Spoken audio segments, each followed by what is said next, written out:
তিনটি বদ অভ্যাস ছাড়তে পারলে আপনি আল্লাহর ওলি হয়ে যাবেন, আল্লাহর বন্ধু হয়ে যাবেন। আমরা সকলেই আল্লাহর সাথে সম্পর্ক তৈরি করতে চাই। যদি আল্লাহর সাথে সম্পর্ক তৈরি করতে চান, এই তিনটি বদ অভ্যাস আপনাকে ছাড়তে হবে। নাম্বার ওয়ান, এক নাম্বার হচ্ছে মিথ্যা কথা বলা ছাড়তে হবে।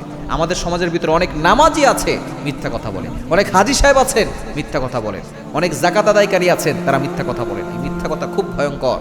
আপনি হজ করে আসছেন, মিথ্যা কথা ছাড়তে পারছেন না। এই একটা বদ অভ্যাস যদি আপনি ছাড়তে পারেন, আপনি আল্লাহর ওলি না হয়ে কবরে যাবেন না। অর্থাৎ আল্লাহ তাআলা আপনাকে আল্লাহর বন্ধু বানিয়ে তারপরে কবরে নেবেন। এজন্য মিথ্যা কথার অভ্যাস ছাড়তে হবে।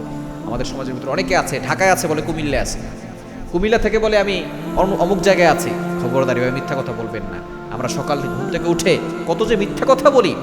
নবীজি সাল্লাল্লাহু আলাইহি সাল্লাম জানিয়ে দিয়েছেন, মিথ্যা কথার দুর্গন্ধ এতটা ভয়ঙ্কর, একটা মিথ্যা কথা বলার কারণে যে দুর্গন্ধ বের হয়, ফেরেশতারা 100 মাইল দূরে চলে যায়। এজন্য খবরদার, মিথ্যা কথা কখনো বলবেন না। নাম্বার 2, দ্বিতীয় নাম্বার হচ্ছে হারাম খাওয়া। হারাম খাওয়ার বদ অভ্যাস যদি আপনি ছাড়তে পারেন, দেখবেন আপনি আল্লাহর ওলি হয়ে যাবেন। হালাল খাবেন, আকলুল হালাল। এই হারাম খেলে আপনার দোয়া, নামাজ, রোজা, হজ, যাকাত, কোনো ইবাদত আল্লাহর কাছে কবুল হবে না। এজন্য আপনি আকলুল হালাল, হালাল খাবেন। হালালের মাধ্যমে আপনি আল্লাহর নৈকট্য অর্জন করতে পারবেন। এবং 3 নম্বর হচ্ছে রিজিকের মূল্যায়ন যারা করে না, এই বদ অভ্যাস থেকে দূরে সরে আসতে হবে। রিজিকের মূল্যায়ন করবেন, রিজিককে ভালোবাসবেন। আল্লাহ তাআলা যে রিজিক দিয়েছেন সন্তুষ্ট থাকবেন এবং এটাকে মূল্যায়ন করবেন, অপচয় করবেন না, এটাকে নষ্ট করে ফেলবেন না।